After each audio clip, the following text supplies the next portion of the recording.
I'm Amy Goodman. This is Democracy Now! 2 days after a court-imposed deadline, the Trump administration said Thursday that just 57 of the 103 children under the age of 5 have been reunited with their parents after they were separated at the border under the zero-tolerance policy. Officials said they could not reunite the other 46 children because their parents have been accused of crimes, because the children were related to the people they were separated from, or in at least a dozen cases because U.S. immigration authorities had already deported their parents. In total, about 3,000 separated children are in detention centers and facilities across the United States. A judge has ordered all separated children reunited with their parents by July 26. Some migrant parents who've been released from detention say they've been unable to reunite with their children because of bureaucratic hurdles. On Wednesday, Democracy Now!'s Laura Gottesdiener spoke with a Honduran mother who'd been separated from her 2 children at the border. After being released from the Hutto Detention Center in Texas, she flew here to New York to try to reunite with her children being held at one of Cayuga Center's facilities in East Harlem, but she's not been able to get her children released to her. My name is Maria, and I'm in New York. I'm here looking for my children. They have them in here. Why are you out here when your children are inside?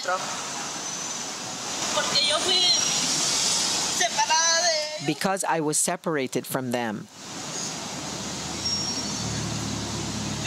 And then I was released last Friday from detention, but my children are still here, inside, and they won't release them to me. They say the fingerprints my sister and husband sent still haven't arrived, and now today they're asking for my fingerprints. I need this process to be faster. I need my children to be with me. My family has spent a month fighting to get my children released, and so far it hasn't been possible. My family hasn't been able. My husband and my sister have come here, but they just keep saying that their fingerprints haven't arrived yet. So I need this process to be faster because I want to be with my children already. This is really difficult for us, what we're suffering as mothers. We're asking for help so the process can be faster and our children can be reunited quickly with us. How old are your children? One is 11 years old and the other one is 7 years old. And where are you from? From Honduras. And what's your message to the public and to your children?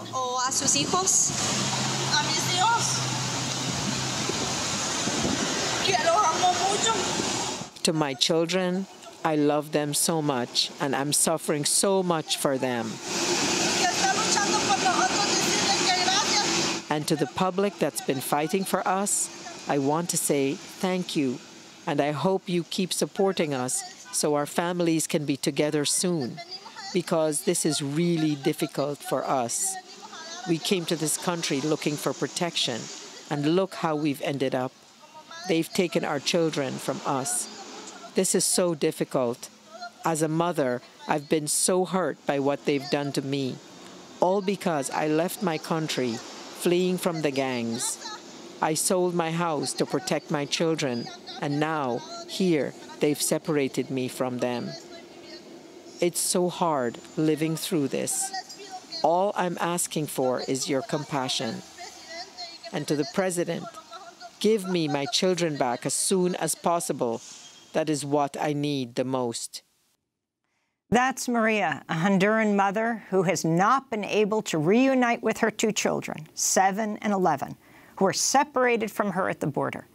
This comes as the Trump administration has announced a new asylum policy at the U.S.-Mexico border, which instructs immigration officers to immediately reject asylum seekers who say they're fleeing gang violence or domestic violence. It also instructs immigration officers to consider whether asylum seekers cross the border outside legal ports of entry and to weigh that against their asylum claims. Border Patrol agents have been stationed on the Mexico side of the bridges at legal ports of entry up and down the border, prohibiting asylum seekers from entering legally, forcing many to cross at unauthorized entry points. In our last minute of this broadcast, we're joined by Renee Feltz, Democracy Now! Correspondent, long reported on criminalization of immigrant families, and has a new piece out for The Nation and the investigative fund at the Nation Institute that's headlined, "For Some Migrant Families, a Second Separation Awaits." Give us an update on these separated families. I mean, here she says they are waiting for her fingerprints. Then in other cases, we hear DNA. they may not be able to reunite with their uncle or their grandmother, who are clearly relatives. And if they do get a DNA test, they have to pay for that. They're also concerned about fingerprints. There's been a lot of collaboration between this agency taking care of children and ICE and enforcement. What I looked at are what is some of the next steps that these parents have to face once they're reunited. Laura has done a great job of trying to emphasize Central American voices who are refugees in a refugee crisis fleeing Central America. I think journalists can also look closely at how the Trump administration is clamping down on the rights of these people as they go through court to seek asylum. Families come to the United States to seek asylum. This case that I reported on in my story for The Nation suggests that parents who get their asylum claim denied, which is very likely to happen with new limits that Sessions has implemented here, they may have to decide, am I going to go back to the country that I fled with my child, or am I going to leave my child in the United States to face a separate asylum claim? They have additional opportunities that they could pursue. But these are parents whose children think they abandoned them. We've heard reports that the children can't even remember what their parents look like. And now, once that parent's reunited, if they're able to be reunited, they're going to have to face a second separation. We're going to continue to follow this next week. Thank you very much, Democracy Now!'s Renee Feltz. We'll link to your piece at The Nation. That does it for this broadcast. Happy birthday to Karl Marxer. Democracy Now!, produced by an amazing group of people. I'm Amy Goodman. Thanks for joining us.